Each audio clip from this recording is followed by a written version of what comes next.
managed to become the largest pan-Indian power before the British took over. The Marathas are a group of people native to the Deccan Plateau, more specifically today's Maharashtra. They are identified with the language they speak, that is Marathi, which has had a rich and continuous literary history since the 12th century. In this lesson, we will see them rise as a powerful political entity that will alter the course of India's history. During the 13th century, most of Maharashtra was ruled by the Yadava dynasty with Devagiri, now present-day Daulatabad, as its capital.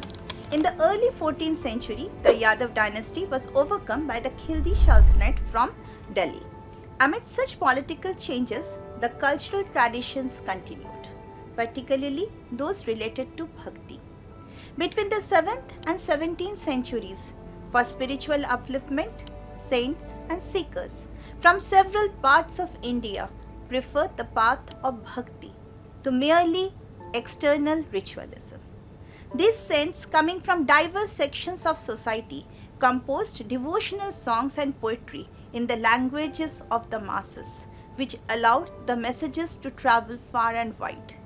During the medieval period, Maharashtra witnessed a significant social and cultural transformation shaped by the Bhakti movement.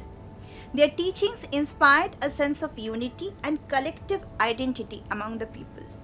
Within this vibrant spiritual atmosphere emerged saint poets like Dhyaneshwar, Namdev, Tukaram and Ramdas, whose works deeply influenced Marathi culture and society. The 17th century marked a turbulent phase in the Deccan region, characterized by political instability and frequent conflicts among the Deccan sultanates.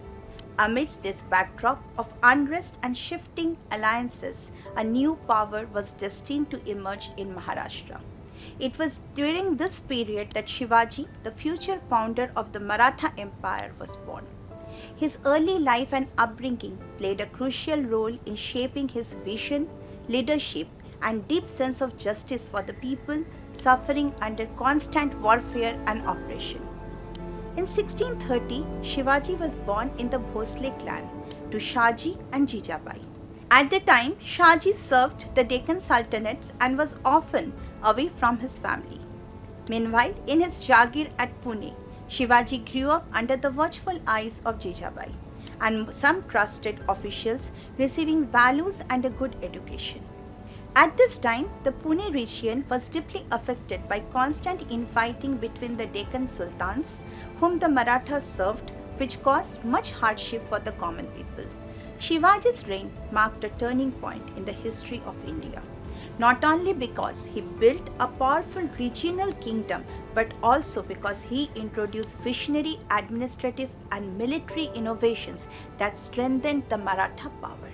As his dominion gradually extended towards India's western coast, Shivaji realized the immense strategic and economic importance of controlling the sea routes and coastal trade. To secure access to the wealth of the maritime regions, he undertook the pioneering step of establishing a strong naval force, a concept far ahead of its time. This move was revolutionary in the 17th century, as few Indian rulers had given serious thought to building an organized navy. The Bijapur Sultanate under the Adil Shah dynasty had merchant vessels for trade, but lacked a dedicated naval fleet capable of defending the coastline or challenging foreign powers at sea. Even the mighty Mughal Empire, with its vast land-based armies, had only a limited naval force. In contrast, Shivaji envisioned the sea as a frontier of security and sovereignty, and his initiative led to the birth of the Maratha Navy, which soon became famous for its discipline, strength, and daring exploits along the Konkan coast. At the same time, Shivaji developed a unique military strategy on land, the tactic of guerrilla warfare. Understanding the rugged terrain of the Western Ghats, he trained small, agile groups of soldiers to move swiftly, strike with precision, and disappear before the enemy could retaliate. This strategy, based on speed, surprise, and intimate knowledge of the landscape, enabled his comparatively smaller forces to triumph over much larger and better equipped armies. However, this success inevitably drew the attention and anger of the powerful Bijapur Sultanate, which sought to crush the rising Maratha power. The Sultanate dispatched its seasonal general, Afzal Khan, to subdue Shivaji. Through a blend of courage, intelligence, and strategic foresight, Shivaji turned this challenge into an opportunity. He cleverly persuaded Afzal Khan to meet him personally at the foot of Pratapgarh Fort, a location surrounded by dense forests that favored the Maratha tactics. During the fatal encounter, Afzal Khan attempted to attack Shivaji treacherously, but the Maratha leader, forewarned and wearing concealed armor, defended himself and struck back with a Wagnak, killing the general. Following this dramatic duel, the hidden Maratha forces stationed strategically in the surrounding hills launched swift guerrilla attacks on the Bijapur army.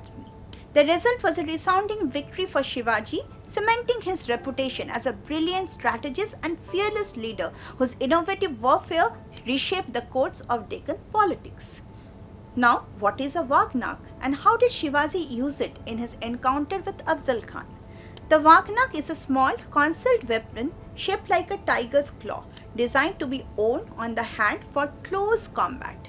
Shivaji used this weapon during his meeting with Afzal Khan at the foot of Pratapgarh Fort. When Afzal Khan attempted to attack him treacherously, Shivaji swiftly struck with the Wagnak, fatally wounding the general and turning the encounter in his favor.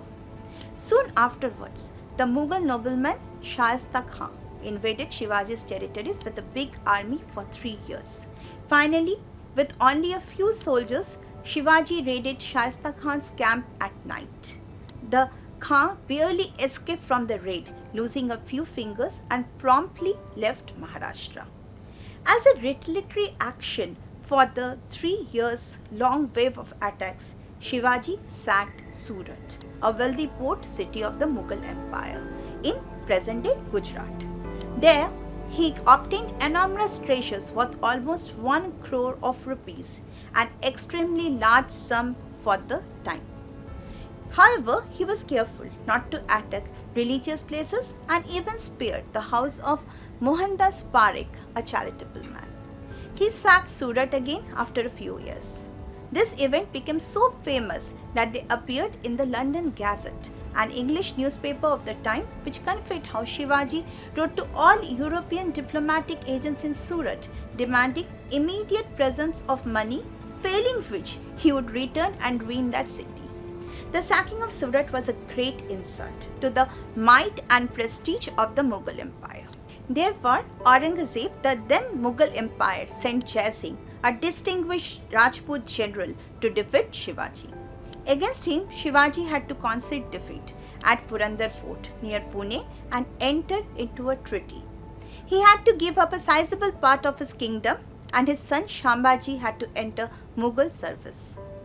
Shivaji was persuaded by Jai Singh to visit the Mughal court at Agra, where he was made to stand before Aurangzeb and a Mughal general whom he had defeated earlier. Incensed at this insult, Shivaji stormed out of the court, following which Aurangzeb put him under house arrest. To escape this, Shivaji devised a strategy. He started distributing gifts to holy men and Mughal generals. The gifts often contained fruits and sweets packed in big baskets. The guards initially checked them but soon stopped doing so, expecting this. Shivaji and his son Shambhaji hid themselves in the baskets and made their escape. Aurangzeb could never capture Shivaji again. A few years later, in 1674, Shivaji was coronated with full Vedic rites at the strong and mountainous fortress of Raigad. His former title after the coronation was Shri Raja Shiva Chhatrapati. He started his own era, the Rajyabhisheka Shaka.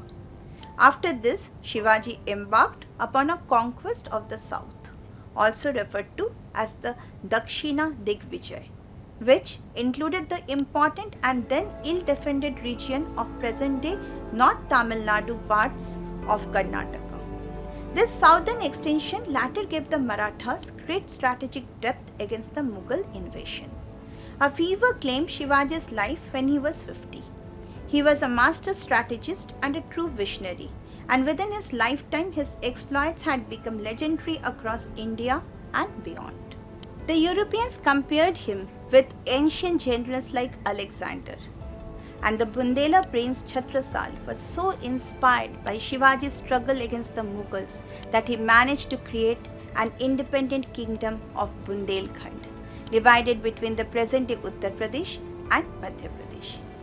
After the death of Chhatrapati Shivaji, the Maratha Empire faced a period of intense struggle and upheaval.